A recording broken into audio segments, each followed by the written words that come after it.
primero para que esto se cumpla, para decir que estas nuevas noticias ya se extendieron por toda la tierra, o el hecho de que esta religiosidad cristiana ya esté por toda la tierra significa que eso ya se cumplió. Para mí es bastante relativo lo que estás planteando, porque habría que ir a Mateo capítulo 24 y ver cuál es el evangelio del reino específicamente al cual se está refiriendo esto. Para mí deja muchas lagunas lo que postule hoy el cristianismo. Primero, que el cristianismo tiene una teología de reemplazo. Te voy a decir por la vía clara. En el caso de la corriente testiga de Jehová, que postula que Jesús es un ángel o un arcángel, en este caso el arcángel Miguel, eso no lo enseña realmente la escritura, para empezar por ahí. Entonces ese no es el evangelio del reino al cual se está refiriendo él. En el caso del cristianismo postulan que es el hijo preexistente, otros dicen que es Dios. Eso tampoco yo lo veo en el Tanaj. Lo que sí queda claro, y debe quedar bastante claro, es que Juan capítulo 4, verso 22, dice que la salvación viene de los judíos. Él nació como judío, vivió como judío, fue educado como judío, enseñó como judío, se fundamentó en las escrituras hebreas, formó a una comunidad de discípulos judíos. Pentecostés tiene que ver con una fiesta de la Torá conocida como Shavuot, y las primeras comunidades de fe estaban fundamentadas en la fe hebrea. Más tarde vinieron los padres de la iglesia, los padres griegos, los latinos, surgió el sistema de concilios y entró la teología de reemplazo. Entonces, para mí hay que revisar seriamente esto, porque de hecho de los Apóstoles, capítulo 3, verso 21, dice que el cielo debe retener a Yeshua hasta que se cumplan los tiempos de la restauración de todas las cosas las cuales habló Adonai por boca de sus santos profetas. Entonces hay que ir a las profecías que están en el Tanaj y cuáles fueron las cosas que dijo el Eterno que tenían que ser restauradas. Y en este momento está ese proceso de restauración. Y ciertamente hay pasajes de la Escritura donde el Eterno prometió que todos conocerían su nombre, y también dijo que traería pureza de labios para que todos de común acuerdo invocaran su nombre. Eso por mencionar solamente aspectos del nombre, porque podría mencionar muchos otros aspectos que tienen que ser restaurados. ¿Cómo se cumple lo que se le dijo a Abraham con respecto a que por medio de tu descendencia todas las personas o todas las naciones de la tierra serán bendecidas? Por medio de Yeshua se cumple esto. Él eligió 12 y eso se está cumpliendo. Eso queda bastante claro, Pablo lo explicó.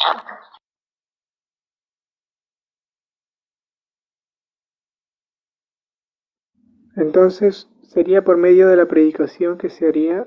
Perdón, no sé si se me cortó el internet o estoy hablando encima de ti. No, está bien, perfecto. Adelante. Te preguntaba esto porque esto es algo que no se decía quién era la descendencia prometida. Sin embargo, gracias a lo que se conoce como el Nuevo Testamento, esto era un secreto sagrado, de hecho para los judíos nadie sabía. Entonces, Pablo lo identifica a Jesús como la descendencia prometida y dice que por medio de la descendencia prometida, que es el Mesías, Jesús, se bendecerían todas las personas de la tierra. ¿La bendición vendría por la predicación de las buenas noticias a todas las personas o cómo sería? Perfecto, se fundamenta en la persona de Yeshua y luego en la formación que él le dio, por supuesto, a sus estudiantes, y el envío a conservar ese testimonio. Y es que ese testimonio, estimado, no lo podemos torcer. Tenemos que, en todo caso, sostener ese testimonio. Yo no tengo ningún problema con eso, pero como Pablo lo explica, el punto es que a Pablo lo han tergiversado, porque entonces a Pablo ahora le atribuyen Él explica eso y eso lo sostiene muy bien el cristianismo o incluso cualquier corriente, pero el problema es cuando empiezan a sostener entonces quién es Yeshua. Entonces te empiezan a decir, no, Él es Dios, Él es esto, Él es aquello, y a partir de ahí ya están postulando algo que no solo excede, sino que tuerce lo que Pablo enseñó. Pero estamos de acuerdo en que Yeshua es esa simiente en la cual serían benditas todas las familias de la tierra, y por esa razón se anuncia la buena nueva hasta los confines de la tierra.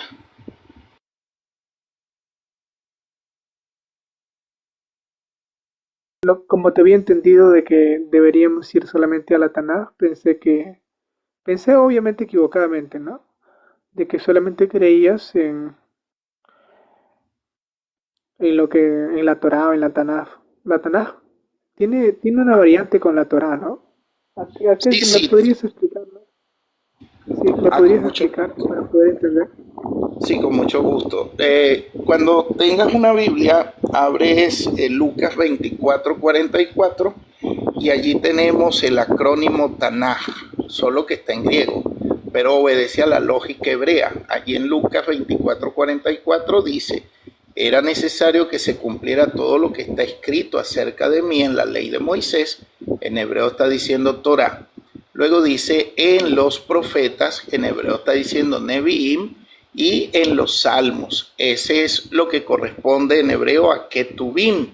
Sería la tercera parte de cómo los judíos dividen su Biblia hebrea, conocida como Tanaj. Tanaj funciona como un acrónimo donde la T representa la Torá, la N representa los profetas, en hebreo Nevi'im, y la J final, aunque en hebreo no hay J, pero el sonido, no hay una letra que se llame J, pero el sonido de la consonante que está allí, la Kaf, finalizando palabra, suena Haf.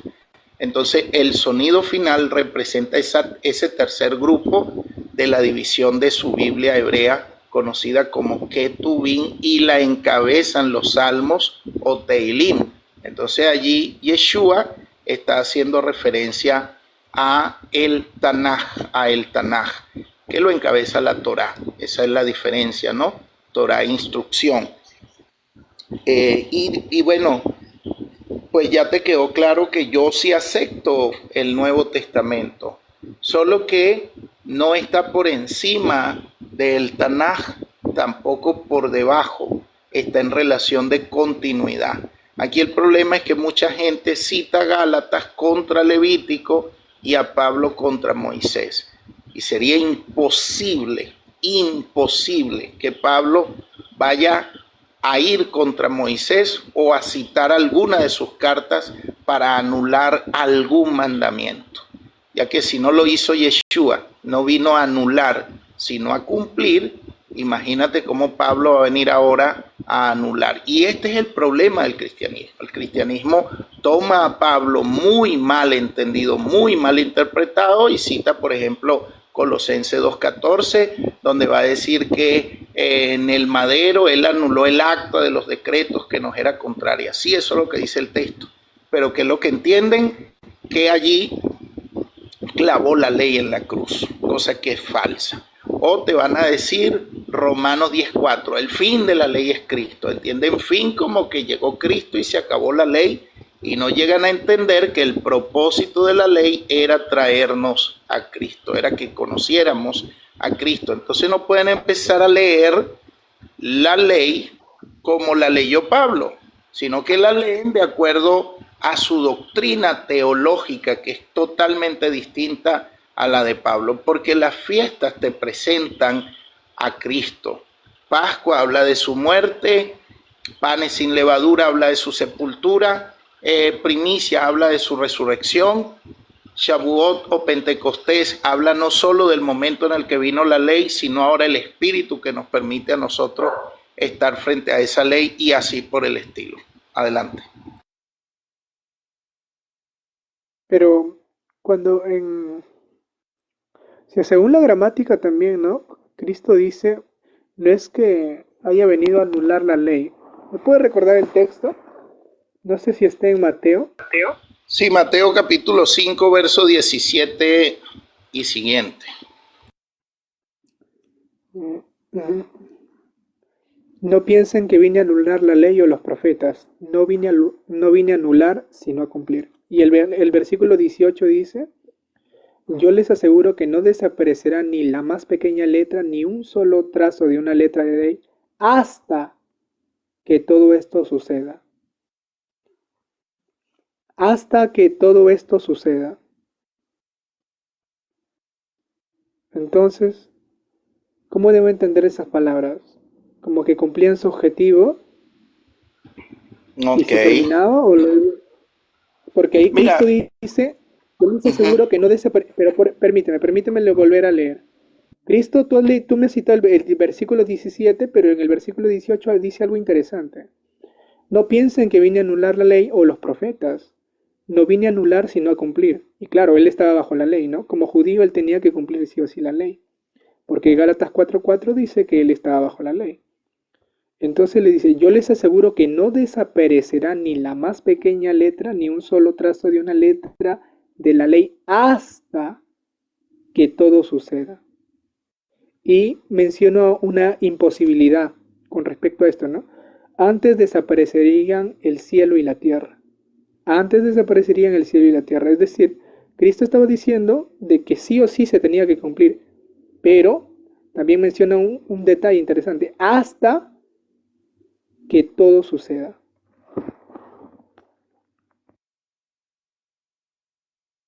¿terminaste? Perfecto, fíjate. Evidentemente, yo te invito, hay un pasaje en el, ahorita no recuerdo el capítulo ni el versículo, sería cuestión de Aquí, Celia. Pero centrémonos aquí. Bueno, aquí pero el texto. es que, escúchame, no me voy a ir de ahí. Justamente es para poder entender lo que está ahí. Por eso voy a hacer alusión a la cita que te voy a dar. Por el énfasis que tú haces en el hasta. Allí voy. Porque ese es tu punto. Entonces ahí voy. Está el relato de cuando David está danzando y lo criticó su esposa, la hija del rey Saúl. Y el texto dice que no tuvo hijos hasta el día de su muerte. Hasta el día de su muerte. ¿Qué significa allí la palabra hasta? Porque es que estamos en presencia de un hebraísmo. Y yo no puedo entender un hebraísmo con la lógica que pueda tener yo hoy en día. Pero recuerda que se escribió en griego. Recuerda que se escribió en griego esto de acá que estamos leyendo. Sí, de sí, Mateo, sí. No, estoy de acuerdo. Lo de David fue en otro. Pero perdóname, estimado. En el idioma hebreo. Se escribe en griego, pero no es para hablar de Atenas, ni de Platón, ni de Sócrates, ni de Tales de Mileto, ni de la Odisea. No, pero eso también tiene sentido. Se escribe en griego para que lo entendieran los demás pueblos, por eso se escribió en otro idioma. Espérame. Recuerda que el griego koiné era un idioma internacional. Sí, en ese tiempo donde estaban era central mundial también. Recorría mucha gente de muchos lugares. Por eso escribió en griego. Pablo tenía la misión de ir a las demás naciones. No, y no estamos hablando de Pablo, estimado. Estamos en Mateo. Sí. Pero por eso se escribe en griego y ahí también Leis tiene un punto. Porque tú hablas de la gramática. Yo por lo menos no he hablado de la gramática, pero ahí te tocó la gramática. Y tiene un punto interesante porque, claro, el significado cambia totalmente también cuando el que va a leer es otro. Aquí en este caso es griego, no es hebreo. Tú puedes esperar un momento que termine mi argumento, a ver si está justificado, si no lo tengo que retirar. Si ustedes Estaba callado hace mucho rato, por eso quería decir algo.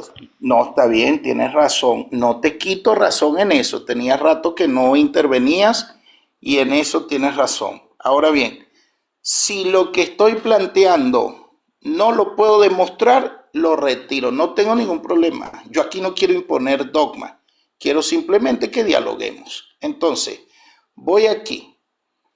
El Evangelio está escrito en griego y eso no se los quito, pero no está, ojo con lo que voy a decir y lo voy a demostrar. Uno, no está hablando de Atenas, ni está citando a Tales de Mileto, ni está citando a estoicos, ni está citando la Odisea de Homero. No, está citando la Torá y la Torá es hebreo y está refiriéndose a mandamientos y está hablando de trazo más insignificante y el trazo, la consonante más pequeña a la que se está refiriendo es a la yud,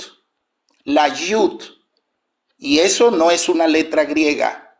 Que en griego diga iota, en la Torá escrita en hebreo no existe la iota, a menos que me hables de la Septuaginta. Pero ¿qué necesidad y cuál es el contexto de lo que tenemos nosotros aquí? Todo el contexto es judío. Entonces, ahorita existe, académicamente hablando, una palabra llamada borlaje. ¿Qué tiene que ver la borlaje aquí? La borlaje es poder ir al mundo con de los ese argumento personajes. también podríamos decir que Jehová está bien, porque tú diste No, un discurso de la gramática y tú no, estabas en desacuerdo con el tema de los idiomas, pero ahora en este punto estás en acuerdo. Entonces, ¿Cómo dice? claro, ¿Cuál es el argumento que traes? tú estás exponiendo un término hebreo a una cuestión griega y tú lo ves bien en ese sentido, en donde el asta, que yo no quiero decir que el asta pudiera ser muy significativo con respecto al argumento que se tocó. Yo de hecho creo que no es tan significativo, pero en el momento que se tocó, a ti te sirvió ya ahora quitar este tema en cuanto a que un idioma pasa al otro, como ahora te convenió, lo estás utilizando, pero en el tema de Dios ahí no va de esta forma. No, Porque es la misma situación, de hecho, es lo mismo. No es la misma.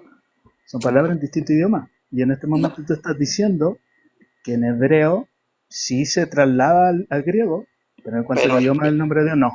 No, espera, Para ya mí, te voy a decir. lógicamente, lo mismo. Para mí. No, ya te voy a decir por qué no. Porque los nombres propios no se traducen, los nombres propios se transliteran.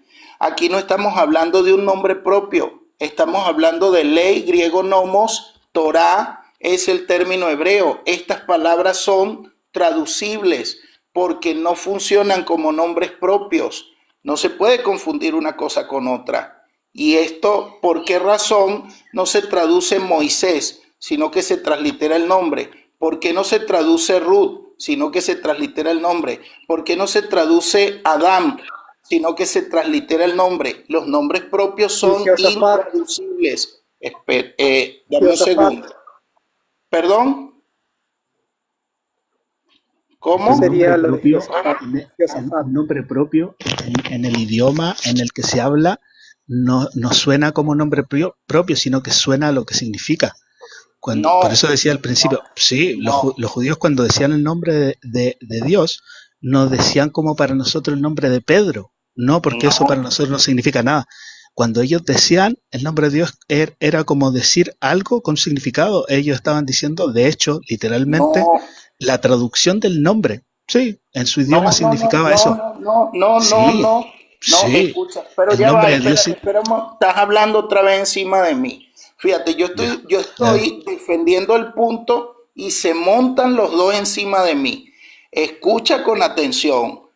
Estás mezclando una cosa con otra. Traducir es explicar, interpretar, otorgar un significado. Eso es traducir. Te doy un ejemplo. En el libro de Hebreos, cuando se habla de Malquisedec, se explica el significado del nombre y te dicen que traducido significa rey de justicia. Y también te hablan de rey de paz, te dan el significado, pero una cosa es el significado del nombre y otra cosa es el nombre en sí mismo. Entonces un judío cuando da un nombre, dentro del nombre está el significado, pero eso ya está resuelto para ellos. Si yo digo en hebreo Melech, eso si yo entiendo en el mundo judío, yo no necesito traducir eso. ¿Por qué? Porque tú sabes que eso es rey. ¿Entiendes? Pero si yo lo voy a pasar a una traducción de la Biblia y esto es un sustantivo común, no un sustantivo propio, tengo que traducirlo como rey. Porque la persona que no conoce el idioma no me va a entender. Lo mismo con el término malaj, que se traduce como ángel. ¿Por qué se puede traducir? Porque no es un nombre propio. Pero Adán o Ruth no se traducen, sino que se transliteran. Y el que quiera saber qué significa, se ve obligado a ir a la raíz. No tiene otro camino. ¿Por qué? Porque el nombre propio no se traduce. El que esté interesado tiene que ir a un diccionario y ver cuál es la raíz de esa palabra y enterarse si hay un sustantivo, si hay un verbo y el nombre se conjuga a partir de ahí. Aquí no vamos a enredar las cosas porque todo está muy claro. Entonces no me venga a decir a mí que yo lo estoy usando a mi conveniencia, porque aquí el punto que estamos viendo es sobre Mateo capítulo 5, verso 17. En adelante, no piensen que he venido a derogar la Torá o los profetas. Aquí es donde yo traigo el término borlaje, donde tenemos que ir de la traducción en castellano al griego koiné, y el griego koiné no alcanza a devolvernos el sentido original de lo que un judío del siglo I perteneciente al judaísmo del Segundo Templo, que está en la tierra de Israel, está explicando acerca de la Torá. Él no está explicando a Platón, ni a Sócrates, ni la Odisea, como para que ustedes quieran dirimir el asunto en griego. No, el asunto no se dirime en griego. Que la recepción del texto, cuando se difundió y se escribió hacia afuera, lógicamente por fines comunicativos se hizo dentro del griego koiné. Eso no significa que yo lo tenga que entender con una lógica griega. Yo tengo que ir al hebreo, porque de hecho está señalando la yud, que el equivalente es una iota. El equivalente es una iota en griego, pero en la Torá de Moisés, allí no existe letra iota, existe la yud y la kotz, trazos insignificantes aparentemente, pero fundamentales para poder entender las escrituras. Entonces, aquí está lo que quería postular y necesitaba explicar para poderlo sostener, porque si no retiraba mi argumento. Usted me puede presentar a mí el griego koiné, me puede presentar la Septuaginta, o me puede presentar el Nuevo Testamento escrito en griego koiné, y yo le presento a usted miles de evidencias de que allí dentro de ese griego hay algo que se llama hebraísmos y arameísmos. Le pongo un ejemplo: Barrabás. ¿Cuál es el origen de ese nombre? El origen de ese nombre es arameo. Bar es la palabra aramea para hijo y Abba es la palabra para padre. Bar Abba, hijo del padre. ¿Cómo entiendo yo allí a Barrabás? ¿Lo voy a vincular al griego aunque aparezca en griego o su origen es arameo? Le pongo un ejemplo: Mardoqueo o Esther. ¿Cuál es el origen de esto? Aunque pueda tenerlo en la Septuaginta, ¿el origen es griego o el origen es arameo? Allí el origen no es hebreo, el origen es arameo, porque eso es un arameísmo. Cuando el Mesías pronunció palabras desde la cruz, o cuando dijo varias palabras y las pronunció en arameo y aparecen hoy escritas dentro del griego en el NT, entonces ¿cuál es el origen? ¿El griego o el arameo? Para hablar de Moisés, ¿cómo voy a entender yo a Moisés, o el templo que aparece allí, o la sinagoga, o lo que acontecía en Jerusalén? Estimados, ustedes tienen que demostrarme a mí, tienen que demostrármelo, que dentro del texto griego no hay arameísmos y hebraísmos. Por esa razón fue que le traje el pasaje de David y su esposa, cuando dice el texto que no tuvo hijos hasta el día de su muerte. ¿Qué significa? ¿Que cuando murió iba a tener hijos? No, no significa eso. Significa que nunca tuvo hijos. Y este es el significado de la Torá. que no va a pasar. Adelante.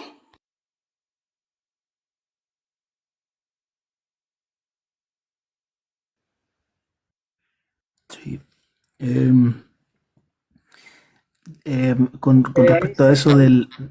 Bueno, dale tú, Se hace Leino. una, Sí. se hace una falacia de contexto, porque en el caso de lo que estamos acá, estamos hablando de algo que tiene que ver con la ley. Y lo que tú estás mencionando tiene que ver con la biología, con las relaciones sexuales, y no tiene nada que ver con lo que estamos hablando. Es una falacia, estás descontextualizando lo que estamos hablando. No, No tiene nada que ver. Que no prueba. tiene nada que ver. Hebraísmo. Estás hablando de Esto las no tengo relaciones prueba que es sexuales. un hebraísmo. Escucha. Estás hablando de las relaciones sexuales, de la biología, de las relaciones sexuales, y lo quieres aplicar con respecto a este tema y es una falacia de descontextualización porque no tiene nada que ver con lo que Cristo habló en este momento. Ya vamos a ver si es una falacia de contexto y lo estoy descontextualizando. Lo bueno, ¿sabes qué me gusta? Que razonan, ustedes razonan y yo disfruto eso, porque aquí lo irracional no sirve. Ya establecimos, ya quedó bastante claro que dentro del texto griego hay hebraísmos y arameísmos. Desconocer eso es dejar de razonar y es tirar la academia y la historia por el suelo. Eso sería en primer lugar. Ahora, vamos a sostener que yo no te estoy trayendo una falacia de contexto al traer un ejemplo de biología, en el caso de la muerte de la mujer de David, sino que lo que estoy diciéndote es que el término hasta, es un hebraísmo. Y yo no puedo entender un hebraísmo como yo entendería hoy una idea que nosotros manejemos. Por ejemplo, en Lucas capítulo 15, el verso 3 dice, entonces les pronunció esta parábola. Está hablando de una, y cuando yo leo el capítulo 15 me encuentro con tres, la parábola de las ovejas perdidas, la parábola de la moneda perdida y la parábola del hijo pródigo. Y está diciendo esta parábola. Pero eso es un hebraísmo y es un solo tema presentado de tres maneras. Así razona el pensamiento hebreo, mas el fruto del Espíritu es, dame un segundo. Entonces, los hebraísmos funcionan de esta manera. Ahora vamos a ver si el término hasta está hablando de que la ley iba a caducar. Si la ley iba a caducar, tengo preguntas para ustedes porque de acuerdo a lo que ustedes están postulando, el término hasta indica que la ley iba a caducar. Entonces pregunto, ¿cuándo, dónde y por qué caducó la ley? Adelante. Permíteme primero. Estás hablando de algo en el caso de Samuel, cuando se habla acerca de David, de su vida, se usa un recurso literario histórico. Aquí Mateo está hablando de teología, está hablando de una doctrina que tiene que ver con la ley y los profetas. Bueno, con respecto a la pregunta que tú estás haciendo, según la Biblia enseña de que se acabó con la muerte de Jesús, la cual tuvo lugar en el año 33 de la era común, el 14 de Nisan del día viernes a las 3 de la tarde. ¿Por qué? Bueno, la ley servía por dos cosas. Primero, porque servía como un cerco protector. Servía como un cerco protector para proteger ¿de qué? De las naciones paganas. Recordemos que Jehová le había dicho a Abraham, por medio de tu descendencia, todas las personas de la tierra serán bendecidas. Entonces, ¿qué tenía que hacer Jehová? Dar a este pueblo esta ley. Estas personas tenían que ser personas correctas, tenían que ser personas íntegras. ¿Por qué? Porque si ellas se rebelaban, si estas personas se rebelaban, hubieran obligado al propio Jehová a destruirlo literalmente al pueblo. Entonces la descendencia prometida o la descendencia prometida o aquel que llegaría a ser la descendencia prometida y por medio de quien vendría y se bendeciría a todas las personas de la tierra no se hubiera cumplido. Entonces no se hubiera cumplido la voluntad de Dios. La ley también servía, como dice el apóstol Pablo, que era un tutor que los guiaba al Cristo. Entonces, una vez que el tutor cumple su propósito, ya cumplió su fin, ya cumplió su propósito. Entonces, la ley los guiaba hasta el Cristo, La ley los protegía para que no se contaminaran hasta que viniera la descendencia prometida, por medio de cual todas las personas de la tierra serían bendecidas. Ok, ya presentaste tu argumento. Ahora quiero las pruebas. Ya yo voy a presentarte pruebas y te di 1 hora por una explicación. Según tú, no según la Biblia, la ley caducó. Por eso te pregunté cuándo, dónde y por qué. Ya me respondiste cuándo, incluso me diste la fecha y me diste la fiesta, el 14 de Nisan. Perfecto. Según tú, la ley caducó en la cruz. Según tú. Ok. Si la ley caducó en la cruz, ¿cómo Usé el término cruz. Yo no utilicé el término cruz. ¿Perdón? ¿Cómo? No usé el término cruz. No, yo sé que no usaste el término cruz. Ya va, yo sé que no usaste el término cruz. Te doy la oportunidad. ¿Dónde caducó la cruz? ¿Y cuándo? ¿Y por qué? Ya me dijiste, me estás diciendo que no usaste el término cruz, pero me dijiste el 14 de Nisan. ¿Qué ocurrió el 14 de Nisan? ¿Murió o no murió el Mesías? Según las 70 semanas, el Mesías sería cortado a la mitad de la semana. Ya va. No me traigas Daniel capítulo 9 y el tema de las 70 semanas. Espérame porque es una cuestión. ¿Pero vas a hablar encima de mí? ¿O vas a esperar que yo responda? Pero espérame. ¿Vas a hablar encima de mí? Es que estoy en mi tiempo, Ley. No hablo, me quedo callado. Me quedo callado. Ley, estoy en mi tiempo. Y porque estoy en mi tiempo te estoy diciendo que pensé que estabas preguntando, como haces una pausa larga, pensé que estabas preguntando, pero como haces una pausa larga.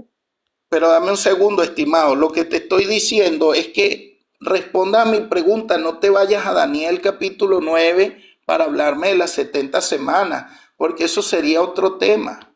Tú me vas a traer la interpretación de la mitad de la semana. Escucha. Lo que quiero... Escucha. Lo que yo estaba diciendo simplemente es eso, que a la mitad de la semana el Mesías sería cortado del mundo de los vivos. Una semana equivale... Por eso pero déjame tranquilo, déjame responder.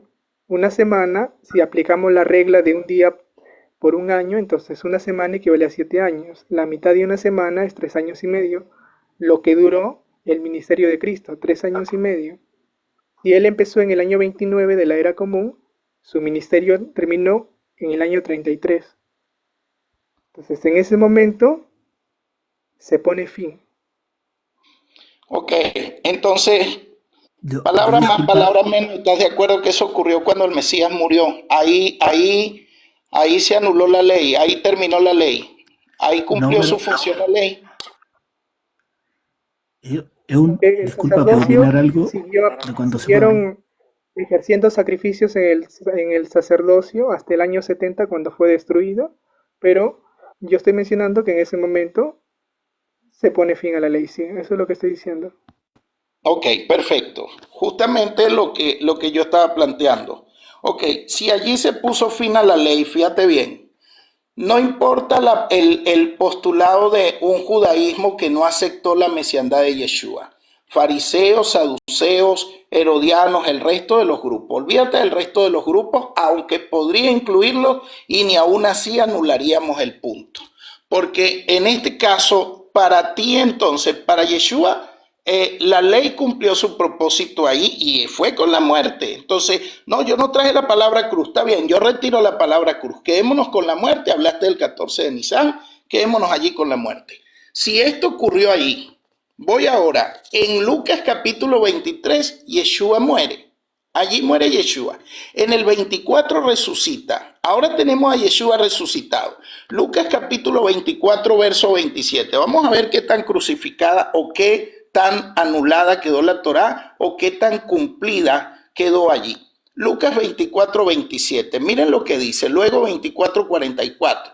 Aquí leemos lo siguiente, y comenzando desde Moisés y siguiendo por todos los profetas, les explicó en todas las escrituras las cosas referentes a él mismo. ¿Cómo es que si la ley ya había cumplido su propósito, cómo es que Yeshua resucitado la sigue usando después de haber muerto y haber sido levantado al tercer día de entre los muertos. Y la usa con fines pedagógicos, con fines educativos, para que sus estudiantes puedan entender. Emplea la Torá. Como que no quedó tan anulada, porque es que lo que sostenemos nosotros en este caso es que la finalidad de la Torá es revelarnos al Mesías, no solamente revelarnos el pecado. Y ahora les voy a preguntar qué entienden por Torá o qué entienden por ley, para que sigamos dentro de este diálogo. Pero voy a continuar. En 2 Timoteo capítulo 3, verso 16, cuando el autor de 2 Timoteo dice: toda escritura es inspirada por Dios, útil para enseñar, 1, 2, para corregir, 3, para instruir en justicia. ¿A qué escritura se refiere el autor? Adelante, por favor. El Señor hace alusión a cuando Jesucristo está, los apóstoles no lo reconocen. El relato menciona eso, que no lo reconocen. Entonces Él empieza a explicarles por qué. Porque Él había estado diciéndoles de que Él tendría que subir a Jerusalén, los sacerdotes principales, los ancianos y los escribas harían que se le dé muerte. Entonces en ese momento Él tenía que explicarle lo que pasaría, lo que había pasado. Ellos en ese momento, los apóstoles, incluso no entendían todavía estas cosas. Entonces Él tenía que obviamente citar de las Escrituras y mostrarle cómo las Escrituras demostraban que Él era el Mesías prometido, aquel de quien se había hablado, de quien se le había hablado a Abraham, que todas las personas de la tierra serían bendecidas. Por eso está citando aquí.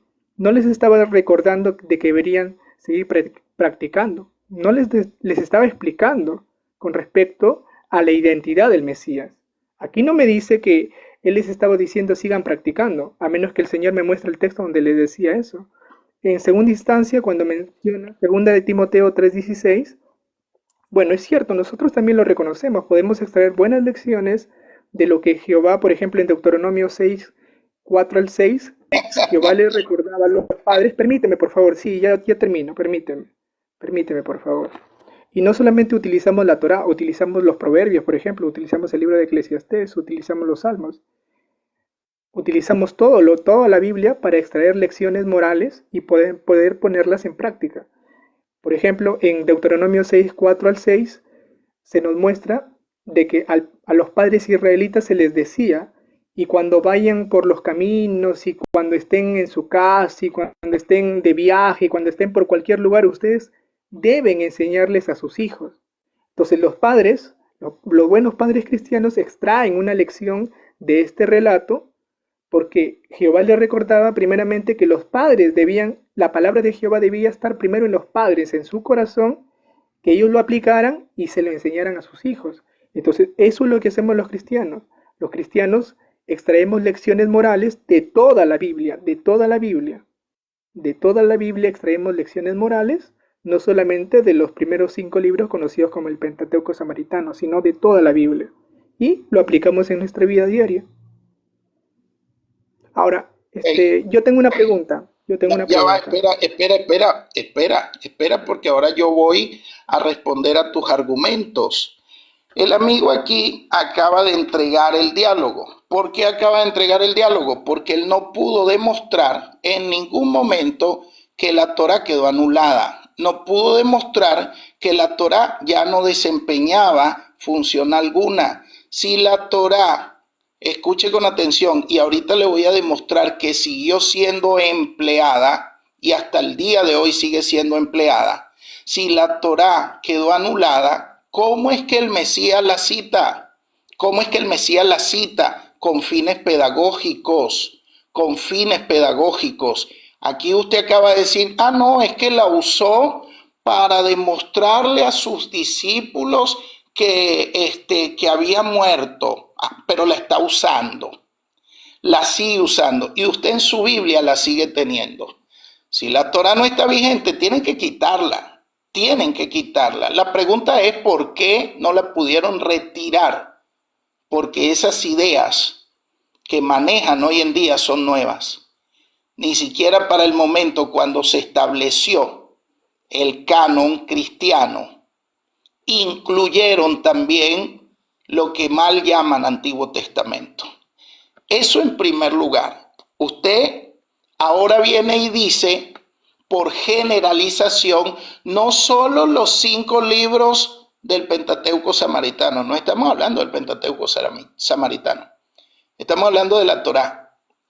Sí, no voy a abrir una discusión sobre el Pentateuco samaritano, pero no es exactamente el mismo que tenemos aquí.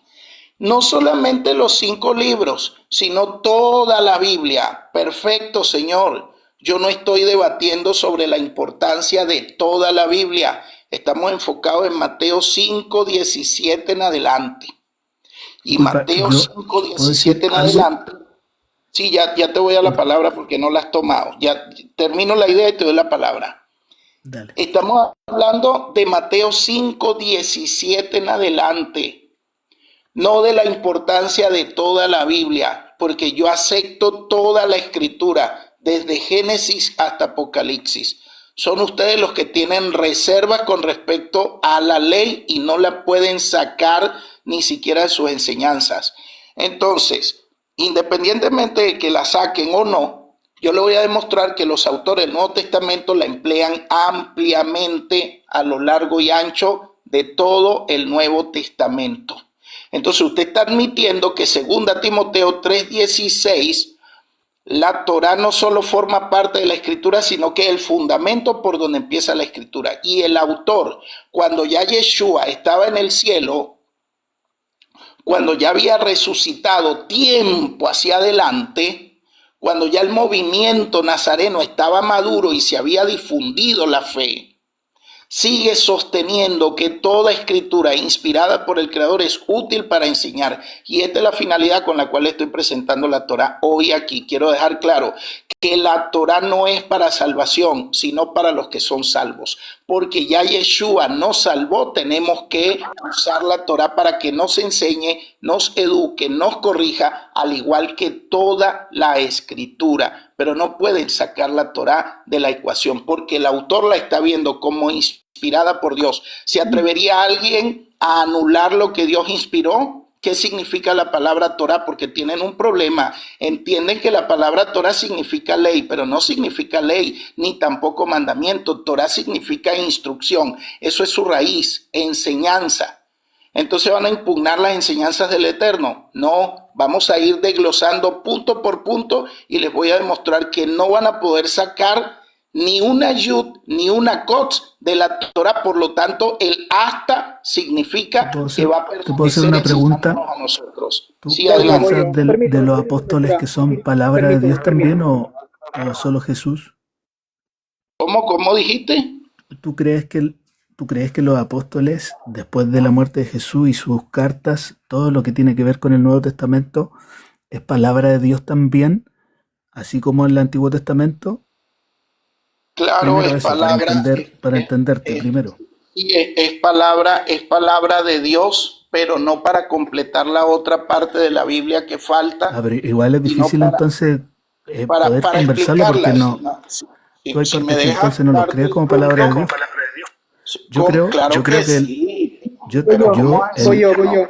Porque te estás contradiciendo, voy yo. Espérame que le explique a él un segundo.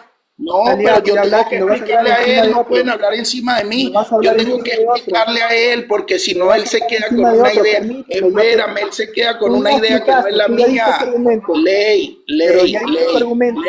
Ya diste tu Di mi argumento, opinión permíteme. con respecto a ti, no con respecto a él. No con respecto a él, sino a ti. Él Pero me está haciendo ya le una vas a pregunta. responder, ya le vas a responder. Permíteme, ya le vas a responder. Espérame, él me está haciendo una pregunta Pero y yo nervioso, tengo que explicarle a él, yo le tengo que explicar a él. Igual Él yo no he no terminado de puede decir quedarse nada. con Yo una idea. dije algo ¿Cómo?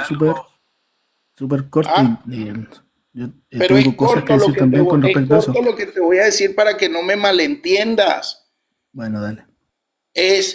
Me está haciendo una pregunta y yo tengo que tienes que escucharme. ¿Cómo lo que está escrito, lo que dejaron el Nuevo Testamento, cómo es palabra de Dios? Es palabra de Dios para explicarme las escrituras a la luz de la muerte, sepultura y resurrección de Yeshua. Así son palabra de Dios, pero no es palabra de Dios para completar la otra parte de la Biblia que faltaba, porque Yeshua citó la escritura como un texto completo. Entonces tú sí tienes un valor más, tienes más valor hacia lo que nosotros llamamos Antiguo Testamento, la Torá, que al Nuevo Testamento. ¿Lo estás diciendo o no? No, finalmente si ves con más peso algo que lo otro, lo acabas de decir. Pero esto realmente no es algo que pudiera modificar lo anterior, sino todo lo contrario. Es como que tuviéramos como principio lo anterior a lo nuevo, ¿no? Chalia, dijiste que Cristo no lo está utilizando. Hablen ustedes. Dijiste que Cristo no lo está utilizando para demostrarle lo que le había ocurrido a él. Leemos desde el versículo 24. No, yo no dije eso, yo no dije eso, ese fue tu argumento. Chalia. Dijiste eso, Chalia. Lo que yo dije fue que tú reduces el uso de la ley a esa finalidad específica. Lo que yo te estoy diciendo es que la ley siguió citada ampliamente, sino porque te cité 2 Timoteo 3:16, que tiene que ver con 2 Timoteo 3:16 dice que toda escritura. 2 Timoteo 3:16 no te dice la Torá, te dice toda escritura. O muéstrame en 2 Timoteo 3:16 que diga la Torá. Muéstrame a ver en 2 Timoteo 3:16 que diga la Torá. Fíjate, a ver, Chalia, vamos al texto. El texto dice que en 2 Timoteo 3:16 tú lo sacaste a flote. El texto de 2 de Timoteo 3:16 dice que la Torá, ahí dice así. No dice así. Ok, gracias. Espera, Ley. Escucha con atención. Y yo creo que esto queda grabado. Escucha con mucha atención mis palabras, porque mi argumento claro al traer 2 Timoteo 3:16, y lo dije, es que 2 Timoteo 3:16 lo cita el autor, se lo escribe a Timoteo, no solo para enseñar que la Torá es parte de la escritura que el autor está citando, sino que es el principio y el fundamento. O tú dime si puedes sacar de 2 Timoteo 3:16, que por eso fue que les dije, ustedes son los que manejan una ambigüedad aceptando el resto de las escrituras, pero quieren sacar la Torá de la ecuación, que por eso fue que te hablé del Pentateuco samaritano, y por eso fue que te dije, tienen que retirar los 5 primeros libros, y por eso te dije, ¿por qué no lo retiraron?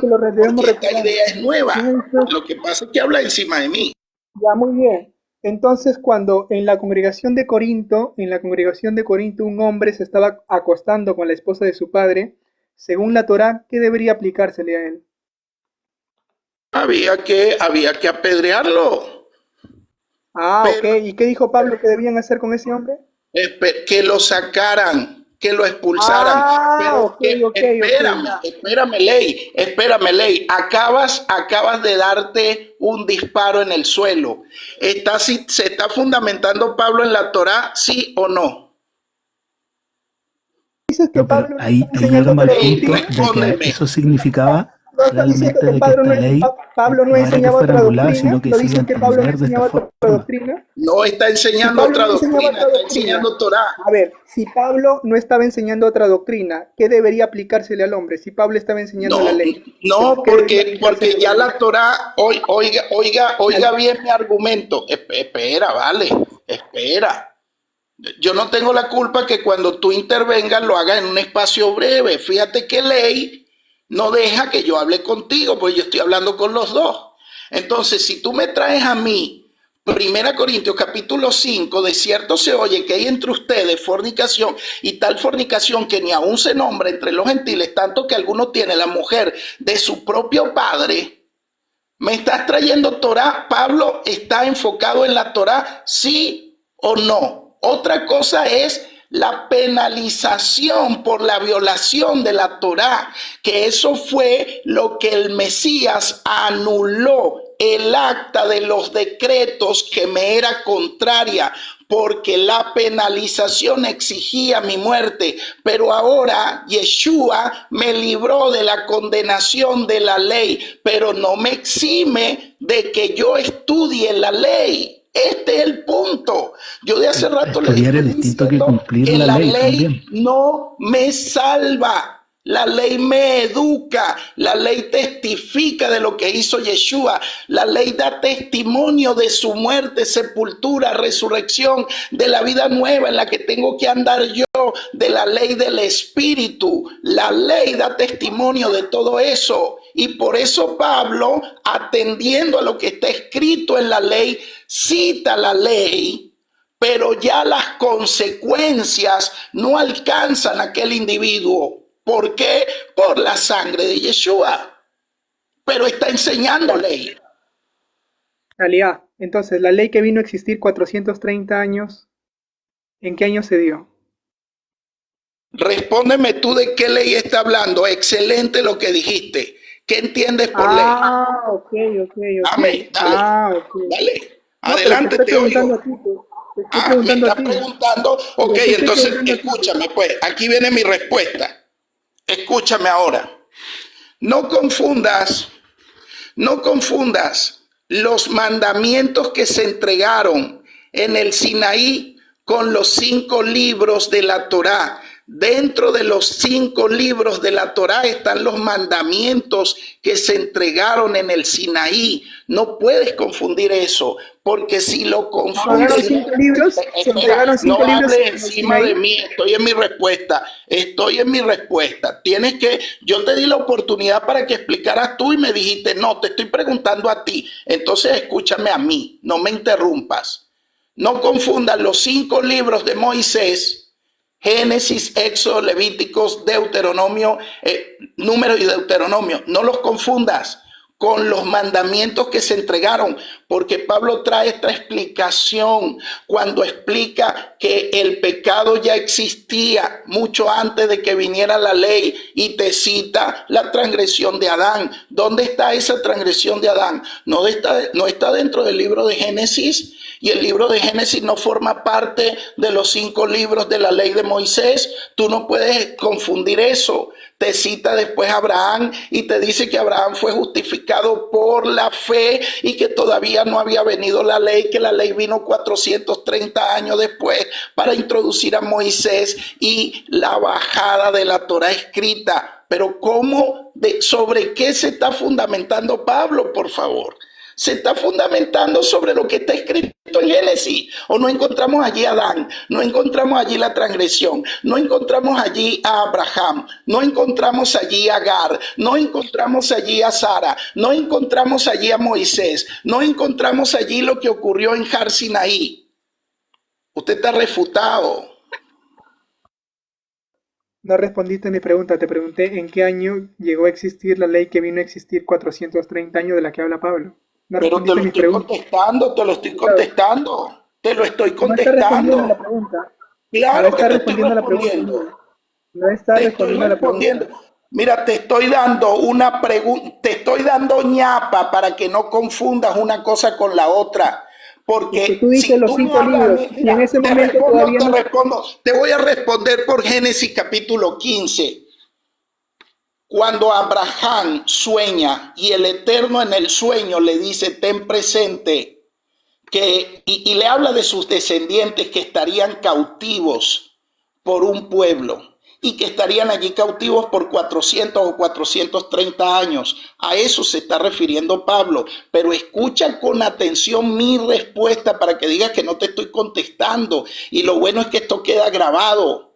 Eso está dentro de los 5 libros de la ley de Moisés. De la ley de Moisés está esa explicación que está dando Pablo. Porque ¿qué es lo que está haciendo Pablo después de que Yeshua ya murió, fue sepultado, resucitó, ascendió a los cielos? Te está dando una explicación detallada de los temas que trata los 5 libros de la ley de Moisés. Por lo tanto, sigue vigente, porque si no Pablo no la estuviera usando. Tú me dijiste ahora, no, es que en Lucas 24, 27, lo único que está él es explicándoles lo concerniente a su muerte. ¿Y qué va a decir ahora?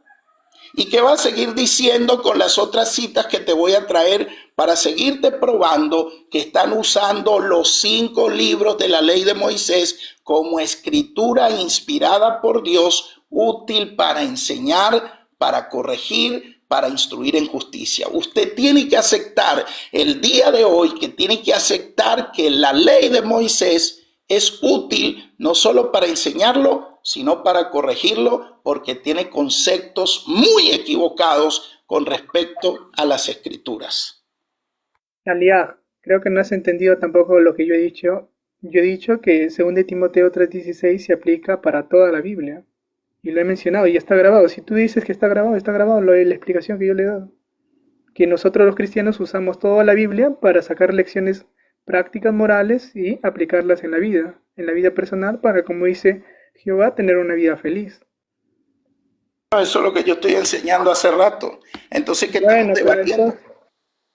No sé, pues, pero, o sea, yo entiendo que la ley como práctica, la ley, los sacrificios, o usted se va a Jerusalén a hacer sacrificios de animales. Claro que no, claro que no. Mira, tú sabes que no, Ley, tú sabes que no, tú sabes que no, tú sabes que no. Mira, escúchame, Ley, óyeme algo. Ley. Vamos a darle la palabra aquí a los otros hermanos, ¿vale? Hemos monopolizado el like, yo pido disculpas por eso. Adelante los otros, por favor. Talia, pero antes una preguntita, ¿para quién se establece la ley? Antes una preguntita. Para mí la pregunta todavía es poco contextualizada. Explícame mejor para poderte responder. No me gusta pelear. O sea, la ley se establece para todos los seres humanos, para los justos y los impíos. Mira, la ley tiene principios universales.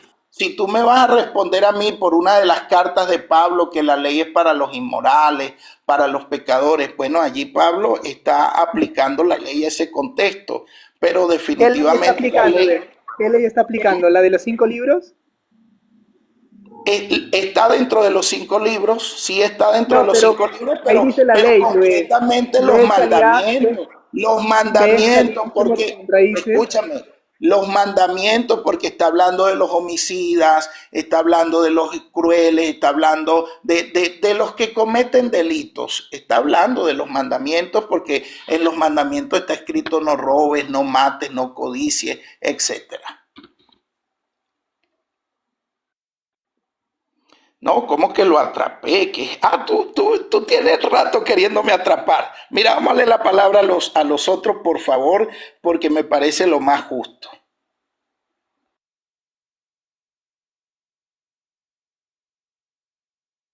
Adelante, pero no se queden callados, por favor. Y ellos muy... Con tu conocimiento, Chalia, te han quedado intimidados. No, la plática ha estado buena y me ha gustado, sí, porque ha sido con respeto. Yo ahora estoy acostado y como que me dio un poco de sueño, así que estoy como relajado escuchando. Chalia, y antes de que exista la ley, porque la ley dice que vino a existir 430 años, después de darse la promesa, pero no la invalida.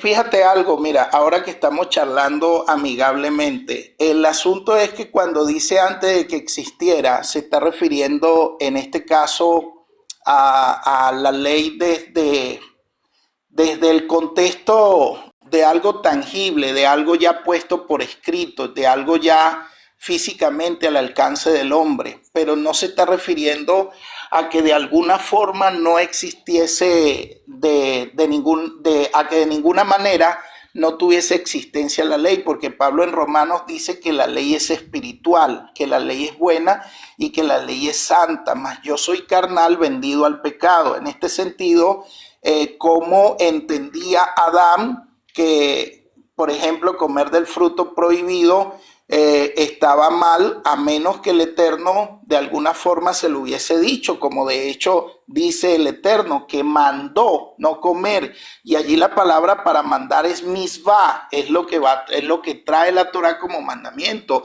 O como sabe, por ejemplo, Caín, que al quitarle la vida a su hermano está haciendo algo malo, o cómo llegan a saber las personas antes